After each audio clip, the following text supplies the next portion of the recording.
भारद्वाज जी, बहुत बहुत स्वागत है मुस्कान इंडिया न्यूज़ में। और हमारी पब्लिक एक बार जो है देख रही है आपको, तो एक बार जो है अपना परिचय बताइए। ये मेरा नाम राम प्रकाश भारद्वाज जी और बहादुरगढ़ जिला झज्जर, छोटू रामनगर, वार्ड नंबर 10।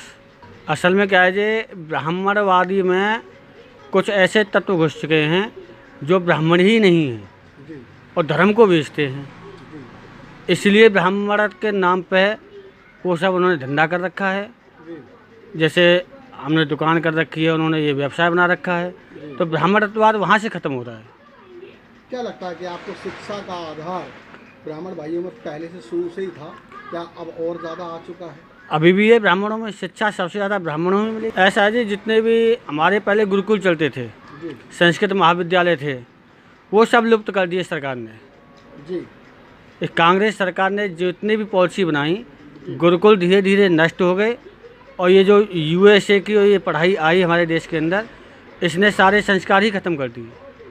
तो क्या कहना चाहेंगे हमारे नौजवान पीढ़ियों को, क्या संदेश देना चाहेंगे? भाई मैं तो नौजवानों को भी यही कहता हूँ कि भाई अपनी पुरानी उसमें आएँ, अपने गुरुकुल परंपरा को चलाएं आगे, उनके लिए उत्थान के लिए कुछ करें, उनको आगे बढ़ाएं। ये संस्कारों की कमी है जी। जब संस्कार ही नहीं होंगे तो वृद्धाश्रम तो अपने आप ही बनेंगे। कुछ बच्चों का कहना है कि वृद्धाश्रम ना बनते तो हमारे माँ बाप रोड पे घूमते, और कुछ बच्चे जो है माँ बाप का आदर करते हैं, और जो घर के अंदर जो पहले दादा दादी कहानियाँ टीवी सुनाया करती थी टीवी के बगैर में, और आज वो लोग सुनना पसंद नहीं करते और ज़्यादा बोर होते, माँ बाप को जो है वृद्धाश्रम में डालाते हैं। उन बच्चों के लिए क्या प्रेरणा देना चाहेंगे?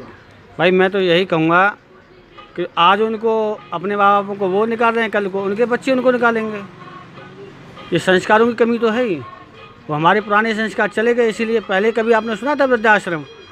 पहले कभी नहीं था। क्यों नहीं था? इसलिए नहीं था कि संस्कार थे। हमारी पद्धति में माँ बाप को सब कुछ माना जाता था। आज गवर्नमेंट ने ऐसे रूल बना रखे हैं कि प्रॉपर्टी माँ बाप की, बच्चे कोर्ट मैरिज कर लाएंगे और उसके बाद में माँ बाप को ही निकाल देंगे। उनकी ही प्रॉपर्टी उन्हीं को ही बाहर निकाल देते हैं। क्या कहना चाहेंगे उन नौजवान पीढ़ियों के लिए? भाई मैं तो यही कहूँगा कि गवर्नमेंट से भी और नौजवान पीढ़ी से भी कि माँ बापों का आदर करें, सम्मान करें। जब तक माँ बाप जिंदे हैं, जब तक बच्चे अनाथ नहीं होते, ना प्रॉपर्टी में अनाथ होते और ना लक्ष्मी से अनाथ होते और ना अपने संस्कारों से अनाथ होते। क्या उम्र होगी पंडित जी आपकी? ये मेरी समथिंग 45-46 के आसपास। क्या आपके माता पिता हैं?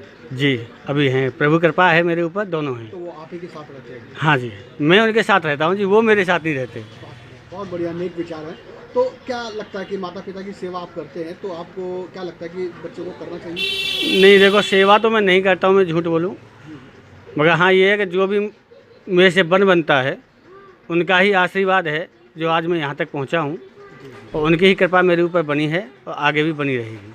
कितने वर्ष हुए आपको दिल्ली आए हुए? ये मुझे यहाँ पर करीबन 22 साल हो गए। 22 साल में जब दिल्ली आए थे आप, तो सबसे पहले शुरुआत कौन से बिजनेस से किया था? जी मैंने तो शुरुआत हार्डवेयर लाइन से की थी। जी पहले छोटी मोटी सप्लाई करता था, फिर अपनी शॉप खोली, फिर आज भी सप्लाई भी करता हूँ और शॉप भी चलाता हूँ। कुछ ब्राह्मण भाइयों का, मैं किसी भी यहाँ पे जातवादी का बंधन का भेद नहीं करना चाहूँगा, ना आलोचना करना चाहूँगा, कुछ ब्राह्मण भाइयों का ये कहना है कि सरकार और धार्मिक स्थलों पर लोगों की मदद करती है, तो हम ब्राह्मण भाइयों की मदद क्यों नहीं हो रही सरकार द्वारा? देखो जी, ये जो आप ब्राह्मणवाद या ये दूसरे आप जातिवाद कहते हो, ये कभी ब्राह्मणों ने नहीं बनाए हैं। जी ये सब कहने की बात है कि ब्राह्मणों ने जातिवाद बनाया है, जी ये सब झूठ है।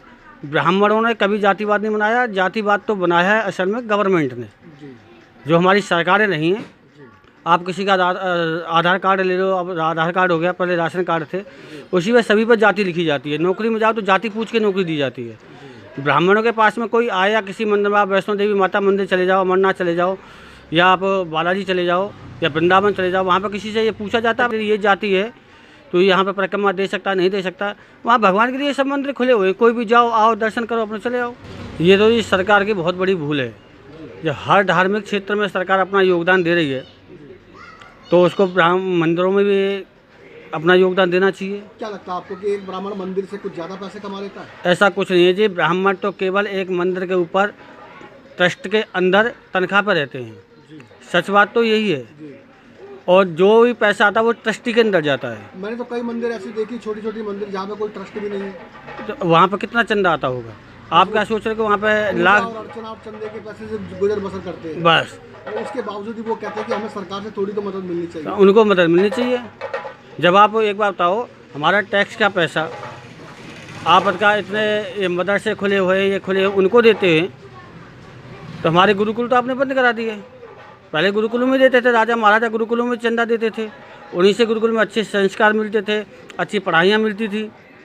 अब वो बंद हो गए, अब मदरसों में देते हैं मगर हमारे गुरुकुलों में नहीं देते हैं। ये गवर्नमेंटों की फेलियर है।